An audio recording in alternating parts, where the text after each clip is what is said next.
सुनिए जी। अब क्या हुआ? 500 रुपए देके जाइए ना हमें। अरे रोज रोज तुम पैसे क्या करती हो? क्या क्या करते हैं हम? घर का खर्चा चलाना होता है, कहाँ से लाएंगे पैसा? हम बड़ा कमाते हैं, देके जाइए। सारे पैसे उड़ा देती हो। हम नहीं उड़ाते पैसा, घर का खर्चा करना होता है इसलिए मांग रहे हैं। लाई 1000 रुपए ही है, 500 की तो तेल ही डलवाना पड़ेगा। लो। तो क्या करें, अब घर का भी तो खर्चा है। अरे तो हिसाब से करो ना घर की खर्च। आप टेंशन मत लीजिए, हम हिसाब से ही करेंगे, बचेंगे तो आपको ला कर दे देंगे। ठीक है? ठीक है, चलते हैं, खाना खा लीजिएगा। ठीक है। राजा वो देख वो लड़की गरीब है, पट भी जाएगी। राजा भाई मेरे पास ऑलरेडी गर्लफ्रेंड है, आप ट्राई करो ना एक बार जाके। सही कह रहे हो गाइस, वैसे भी लगता है कितने दिन तक सिंगल रहूंगा, कोई भी तो मेरी होनी चाहिए।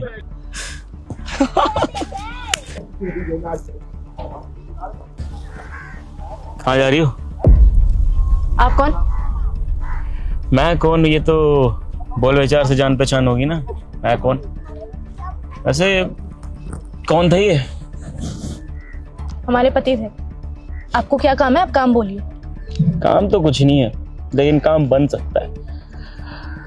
वैसे ये रहती है क्या आप? जी, हमारा ही घर है। एडजस्ट हो जाता है यहाँ पर? मतलब ये गाय गोबर के बीच में रहने से, ऐसे मर मर के जीने से हो जाता है सब कुछ? हम गांव में रहने वाले लोग हैं, हमें ये गाय गोबर गंदगी नहीं लगता। हमारा जीवन ही ऐसे बीतता है और हमें जीवन व्यापन करना बहुत अच्छे से आता है। आप लोगों से अच्छी जिंदगी जीते हम शहरी पपलुओं की तरह नहीं रहते। काफी एटीट्यूड है आप में तो। वैसे एक चीज कहूँ, देखने में काफी सुंदर लगती हो, अच्छी भी लग रही हो।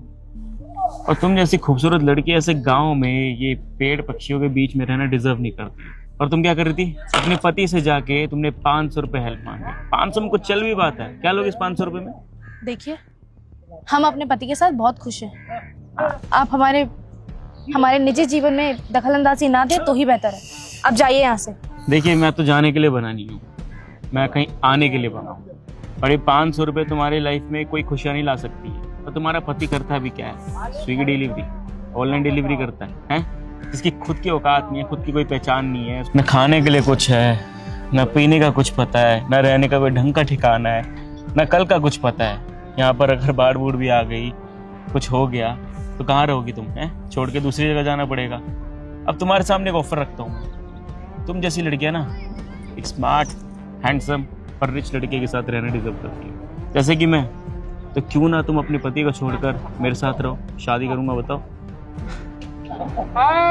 आपको पता है, हमारे पति हमारे लिए देवता समान हैं। हम पूजते हैं अपने पति को।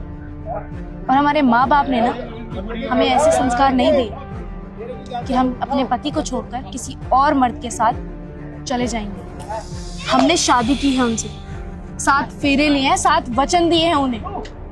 मरते दम तक उनके घर में रहेंगे, उनकी आंखों के सामने। दुख हो सुख हो, उन्हें छोड़ के नहीं जाएंगे। जीवन भर का साथ होता है शादी, एक दूसरे के साथ रहने भर का वादा होता है शादी। और आप क्या चाहते हो कि मैं आपके लिए अपने देवता समान पति को छोड़ दूं? आपको पता है उन्होंने मुझे खुश करने के लिए कितना कुछ नहीं किया। दिन रात मेहनत करते हैं वो, ताकि मेरे चेहरे पे हंसी देख सके, मुझे खुशी दे सके, मेरे लिए कुछ कर सके। और वहीं आप शहरी लोग, आप लोगों को पैसे के दम पे कुछ भी हासिल करने का भूत सवार रहता है ना।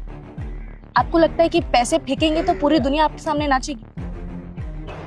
शायद पैसों से भी बड़ी चीज होती है संस्कार, जो हमारे माँ बाप ने हमें दिए हैं। और हमारे माँ बाप ने जिस खूंटे से हमें बांध दिया ना एक बार, जीवन भर वहीं रहते हैं। क्योंकि हमारा ईमान इतना कच्चा नहीं कि चंद पैसों के सामने डोल जाए। देखिए, हम इज्जतदार औरत हैं, हम इज्जत से बात करना भी जानते हैं और जरूरत पड़ने पे झांसी की रानी बन के लड़ना भी जानते हैं। आप यहाँ से इज्जत से वापस चले जाइए जैसे आए थे, वरना ये तमाचा और आपके गाल के बीच का फासला ज्यादा नहीं रहेगा। अगर इस गांव में एक चीख मारी ना तो पूरा समाज, पूरा गांव इकट्ठा हो जाएगा और ऐसी हालत करेगा ना तेरी, तो खुद को नहीं पहचान पाएगा। हाथ जोड़ के विनती है, आप निकल जाइए यहाँ से और अपना ये घटिया सवाल लेकर ना दोबारा हमारे गांव में मत आना, वरना इस बार तो सिर्फ बोला है, अगली बार खातिरदारी करे बिना भेजेंगे नहीं। चलो गाइस